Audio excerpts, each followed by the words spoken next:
अब हमें देखना है कि डाई हाइड्रोजन के बारे में। तो डाई हाइड्रोजन आपको मालूम है कि जब दो हाइड्रोजन परमाणु आपस में सहयोग करते हैं तो हाइड्रोजन अणु का निर्माण करते हैं जो डाई हाइड्रोजन होता है। ठीक है। तो अब पहले हम जानते हैं कि प्राप्ति इसकी कहाँ कहाँ से हुई थी। तो प्राप्ति देखें तो सौर मंडल में प्रमुख रूप से ये पाए जाते हैं और ये सबसे ज़्यादा कहाँ मिलेंगे, बड़े ग्रहों में। ठीक है, जैसे कि बृहस्पति है आपका, ठीक है, और आपका शनि है। ठीक है। तो आपका जितना भी बृहस्पति या शनि, उनकी तरफ आपने देखा होगा कि वो जो ग्रह होते हैं उनके पास एक रिंग होती है, रिंग कनेक्ट होती है। ठीक है, वो रिंग पूरे के पूरे है ना, अधिकांश भाग जो बना होता है बृहस्पति और शनि, बड़े बड़े जितने भी ग्रह होते हैं वो अधिकांश भाग हाइड्रोजन से मिलके बने होते हैं। ठीक है, तो हाइड्रोजन का ही बना होता है और अधिकांश द्रव्यमान हाइड्रोजन का ही होता है। अगला पॉइंट देखो, संयुक्त अवस्था में हाइड्रोजन तत्व भूपर्पट्टी तथा महासागरों में 15.4% भाग का निर्माण करते हैं। जितना भी हमारा पृथ्वी आपको दिखाई देता है उसमें जो भूपर्पट्टी है या हमारे महासागर हैं उसमें जो 15.4% का जो पार्ट होता है, जो भाग है, उसका निर्माण हाइड्रोजन तत्व से ही हुआ है। ठीक है। तो आगे देखते हैं यहाँ पे अगला पॉइंट है, यह जल, वायुमंडल, पादप तथा जंतुओं के ऊतकों में भी पाया जाता है। हाइड्रोजन आपको जल में, वायुमंडल में, पादप में और जंतुओं के जितने भी ऊतक हैं, ठीक है, हमारे सेल हैं, टिश्यू हैं, उनमें भी हाइड्रोजन व्याप्त होता है। क्लियर हो रहा है यहाँ पे कॉन्सेप्ट। तो डाई हाइड्रोजन आपको यहाँ पे मेन टॉपिक समझ आया।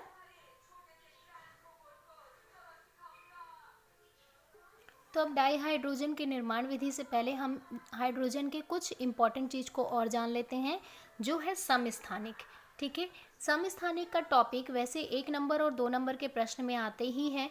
ठीक है, तो इसको ध्यान में देना है। समस्थानिक का मतलब होता है बच्चों, जैसे कि आपको मैं स्कूल में देखूं तो आपका ये एक यूनिफॉर्म है और आप एक पर्टिकुलर एक डिसिप्लिन में हो। साथ ही साथ अगर मैं आपको कहीं पार्टी में देखूं या कहीं और देखूं तो आपके जितने भी रूप हैं वो चेंज होते जाएंगे। मतलब आप पार्टी में अलग दिखाई दे रहे हैं, डैशिंग और स्मार्ट। सेकंड, आप कहीं और स्पोर्ट जगह में कहीं और अलग दिखाई दे रहे हैं, बिहेवियर भी चेंज है, लुक भी चेंज है। तो मतलब पर्सनालिटी और बिहेवियर भी चेंज हो रहा है ना। तो ये चीज़ क्या हो रहा है कि आपके रूप दिखाई दे रहे हैं अलग अलग मुझे, तो ये आपके समस्थानिक हो गए। जैसे कि दुर्गा मैया के आपको अलग अलग रूप दिखाई देते हैं, 9 रूप होते हैं उनके, तो हम बोल सकते हैं कि वो दुर्गा मैया के समस्थानिक है। ठीक है, तो जनरली समझने के लिए मैं ये चीज़ बोल रही हूँ।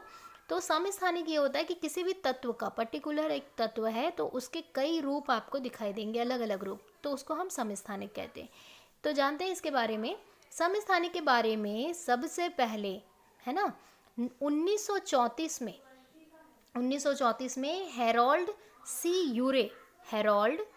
यूरे ने बताया था। ठीक है, और उन्होंने ये बताया था कि एक ही तत्व के विविध रूप होते हैं जिसको हम समस्थानिक कहते हैं। ठीक है, एक ही तत्व के विभिन्न रूपों को हम क्या कहेंगे, समस्थानिक कहेंगे। तो यहाँ पे ये चीज़ क्लियर हुआ। अब देखो, जैसे कि हाइड्रोजन, उदाहरण के लिए हाइड्रोजन के 3 समस्थानिक होते हैं, प्रोटियम, ड्यूटेरियम, ट्राइटियम।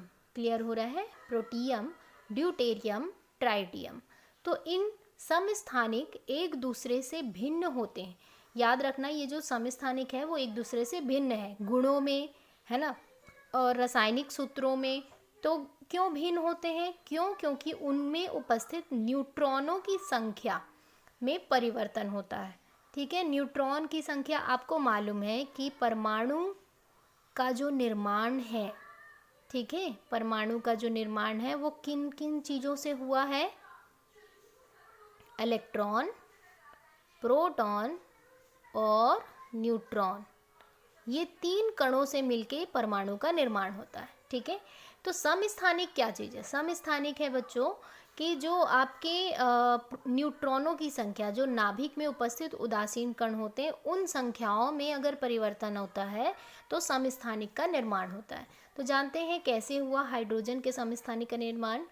प्रोटियम में अगर इलेक्ट्रॉन की संख्या देखें तो 1 है, प्रोटॉन की संख्या देखें तो 1 है, न्यूट्रॉन की संख्या 0 होती है। तो अगर मैं भार निकालूं तो 2 आ गया। ठीक है, आगे देखते हैं ड्यूटेरियम। ड्यूटेरियम में इलेक्ट्रॉनों की ऋण आवेशों की संख्या 1, धन आवेशों की संख्या 1, उदासीन कणों की संख्या 1, अर्थात भार 3 हो गए। इसी में ट्राइटियम में इलेक्ट्रॉनों की संख्या 1, प्रोटॉनों की संख्या 1, न्यूट्रॉन की संख्या 2, तो हमारा भार आ गया 4। अब देखो कि प्रोटेनियम में उदासीन कण 0 थे, ड्यूटेरियम में उदासीन कण 1 है, ट्राइटियम में उदासीन कण 2 हैं। तो इसकी वजह से भार में परिवर्तन आ गया, जिसको हम अलग अलग रूप हाइड्रोजन के बन गए, जिसको समस्थानिक कहा जाता है। याद रखना, ड्यूटेरियम को D2O से भी प्रदर्शित किया जाता है। यह होता है भारी जल। बहुत इम्पॉर्टेंट है ये टॉपिक, भारी जल, हैवी वाटर का। ये मेडिकल ट्रीटमेंट में काम आता है सबसे ज़्यादा, और इसी के बारे में आप इस अध्याय में बहुत और विस्तार से पढ़ोगे। ठीक है, तो यहाँ तक आपका क्लियर हुआ। अब हम जानते हैं बच्चों कि डाई हाइड्रोजन का निर्माण किस तरीके से किया जाता है। निर्माण विधि अगर देखें डाई हाइड्रोजन का, हमको क्या बनाना है, H2 का निर्माण करना है। किसका निर्माण करना है, H2 का। तो ध्यान में रखो किसका निर्माण करना है। तो H2 का निर्माण करना है तो पहला जो प्रयोग विधि है वो हेनरी ने किया था। क्या किया था, प्रतिस्थापन। तो सेम यही चीज़ यहाँ पे भी हो रहा है। जब हम दानेदार Zn की क्रिया तनु हाइड्रोक्लोरिक एसिड, Zn मतलब कि जिंक, जिसकी संयोजकता 2 होती है, मतलब ये 2 इलेक्ट्रॉनों को त्याग दे सकता है, और HCl मतलब ये अम्ल है। ठीक है, तो मैंने यहाँ पे HCl की मात्रा को 2 मोल का ले लिया। इसको मैं 2 मोल को 2 बार लिखने के बजाय, यहाँ सामने 2 लिखने के बजाय इस तरीके से लिख दी हूँ। ठीक है, ताकि आपको आसानी हो। अब देखो यहाँ पे 2 संयोजकता है, मतलब जिंक 2 इलेक्ट्रॉनों को त्याग कर सकता है और क्लोरीन एक एक इलेक्ट्रॉन ले सकता है। तो जिंक इन दोनों क्लोरीन के साथ क्या हो जाएगा, जुड़ जाएगा। ठीक है, और यहाँ पे क्या बना लेगा, ZnCl2 बन गया, है ना। और आपका बचा हुआ H2 बाहर आ गया। तो इसी को हमको बनाना था H2, डाई हाइड्रोजन का निर्माण। नीचे में आपको नाम लिखना है, जैसे ये जिंक, दानेदार zinc, hydrochloric acid, zinc chloride, dichloride, zinc dichloride और हाइड्रोजन। अगर आप नाम नहीं लिखोगे तो एग्ज़ाम में मार्क्स कट होते हैं। ठीक है, तो ध्यान रखना बच्चों, आपको नाम लिखना है। मैं नहीं लिखी हूँ बट आपको लिखना है। आगे देखते हैं क्षार से अभिक्रिया। क्षार क्या है, क्षार होता है आपका बेस, मतलब कि प्रबल। क्षार में हम लेते हैं सोडियम हाइड्रोक्साइड। ठीक है, अब जिंक की क्रिया, या तो आप किसी भी धातु की क्रिया क्षार से करवा लो। ठीक है, तो अब देखो यहाँ पे मैं जिंक को 2 बार ले रही हूँ, Zn इसे 2 बार ली हूँ, तो इसे भी मैंने 2 बार ले लिया। अब देखो यहाँ पे मेरे पास जो बन रहा है Zn 2 है और ये आपके 2 हैं। ठीक है, तो यहाँ पे मैं बना रही हूँ ZnO ऑक्साइड। ठीक है, ये कितनी मात्रा में बन गई, 2 की मात्रा में बन गई। ठीक है, अब आपका देखो प्लस सोडियम Na2, ठीक है, और H2। इसकी क्रिया आप अलग तरीके से और करा सकते हो, अगर आप यहाँ पे सिंगल Zn लेते हो। ठीक है, एक बार Zn ले लो, तो एक बार Zn लेने पर भी आपकी अभिक्रिया हो सकती है। तो उसमें आपका सोडियम ऑक्साइड निकल जाएगा और जिंक ऑक्साइड निकल जाएगा और H2 बन जाएगा।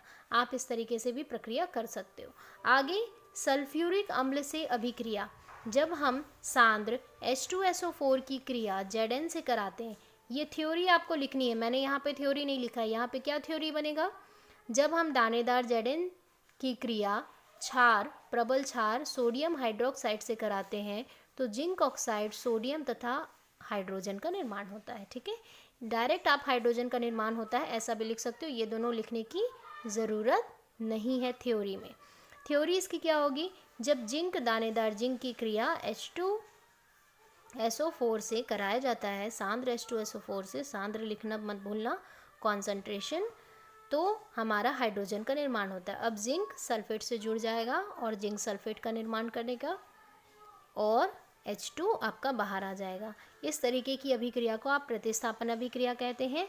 और ये अभिक्रिया हेनरी ने की थी, किसके साथ? जिंक के जगह उन्होंने क्या लिया था? आयरन लिया हुआ था, है ना, जिंक के जगह आयरन लिया था। तो आपकी मर्जी, आप बहुत सारे प्रोडक्ट हैं जैसे पोटेशियम है, सोडियम है, ये भी लेकर आप क्रिया कर सकते हो। ठीक है, तो आगे देखते हैं अब आपके व्यापारिक विधि द्वारा किस तरीके से हाइड्रोजन का निर्माण होता है। ये आपके प्रयोगशाला विधि थी जो आप प्रयोगशाला में खुद टेस्ट ट्यूब में ये प्रिपेयर कर सकते हो। व्यापारिक विधि में अगर देखें तो पहला होता है विद्युत अपघटन द्वारा, है ना। इसमें क्या करते हैं? प्लेटिनियम के इलेक्ट्रोड का उपयोग करते हैं। विद्युत अपघटन क्या होता है बच्चों? कि हमको वियोजन अभिक्रिया करना है। कौन सी अभिक्रिया करना है? वियोजन की अभिक्रिया। वियोजन आपको मालूम है कि रासायनिक अभिक्रिया का वह अभिक्रिया होती है जिसमें हम क्या करते हैं? एक यौगिक को अलग अलग सरल यौगिकों में या सरल तत्वों में विभाजित करते हैं, तोड़ देते हैं। तो मान लो आपके पास ये जल है ना, लिक्विड में। तो अब आप इसको क्या करोगे? गर्म करोगे। किसकी मदद से? प्लेटिनियम के इलेक्ट्रोड की मदद से।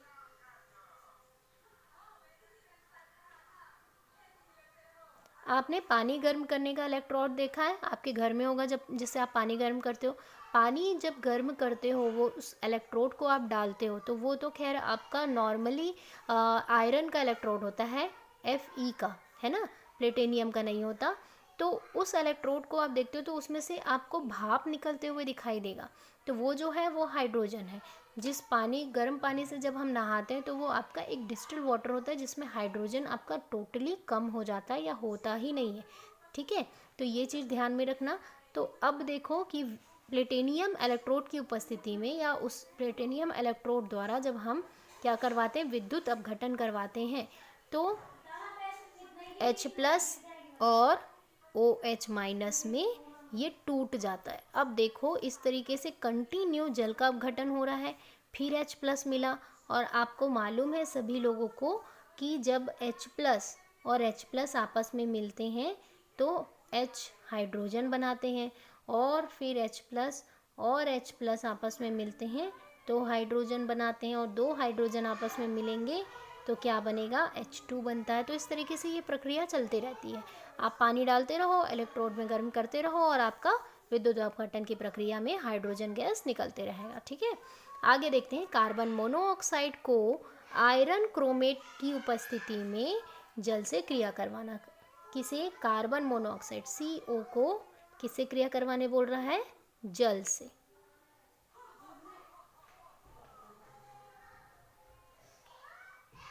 H2O से किसकी उपस्थिति में?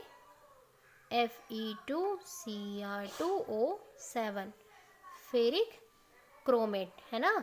तो आपको आयरन क्रोमेट की उपस्थिति में क्या करवाना है? क्रिया करवाना है।